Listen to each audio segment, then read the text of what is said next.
the German economy is doing all right, really. I mean, when we look around elsewhere in the world, I mean, it's all right. You've got some great fat surpluses still on the trade front as well. So what is it that's dragging down the sentiment of Germans? Is it concern about their banks? Is it concern about politics, immigration, elections? Or is it Brexit? What is it that's the big cloud on the horizon for Germany?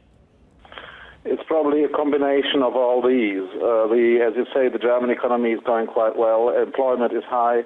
The government has a balanced budget, so all of these things are positive, but there are concerns, and I believe one of them is immigration. There was this huge immigration wave. This is under control now, but many Germans are concerned about that. And then there is, of course, the uncertainty about the future of Europe, the difficulties of the Eurozone, and then Brexit came as a shock, really, to many Germans. In Germany, Britain is seen as a close ally in the EU, as a strong economy, and as Britain is leading the EU, there is a lot of uncertainty coming up about the future. And most Germans are aware that the stability of the EU is very much in the German interest. So this is a combination of things that makes many Germans worry about the future.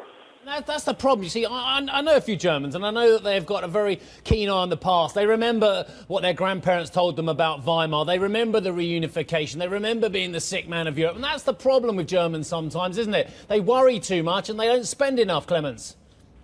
That's right. I mean, Germans do seem to have a tendency to be pessimistic because, if you look at the current situation, at the facts, it is true that Germany hasn't been as well off as today for a long time. It's more about, the perspective for the future. Maybe one aspect that shouldn't be forgotten is the demographic development as well. So the German population is aging quickly, and many Germans are concerned about what that means for their own future, for the pension system.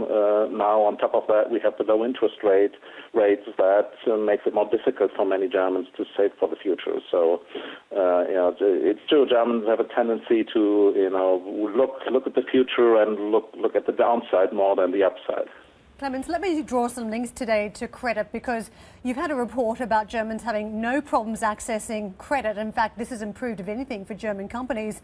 What's the link to QE here today? Because there is a report doing the rounds that we might see the end of the QE program being extended come March, which raises all sorts of question marks around yields and access to credit for companies across Europe, including German companies. Do you think QE should be extended at this point to try and help out the growth path for German companies?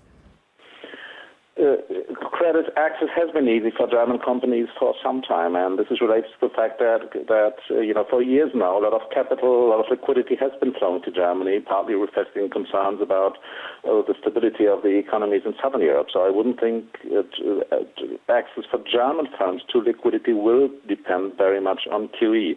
I think QE has these two sides. I mean, it probably does help to prevent deflation in the Eurozone. At the same time, it drives down interest rates and raises issues for the German banking system, makes German savers worry. It drives up real estate prices, at least in parts of Germany. I think the risks are growing, and the effectiveness of QE is increasingly limited. So what I would do would be to just wait and see the impact of QE and decide about extending it later, but I wouldn't announce it now.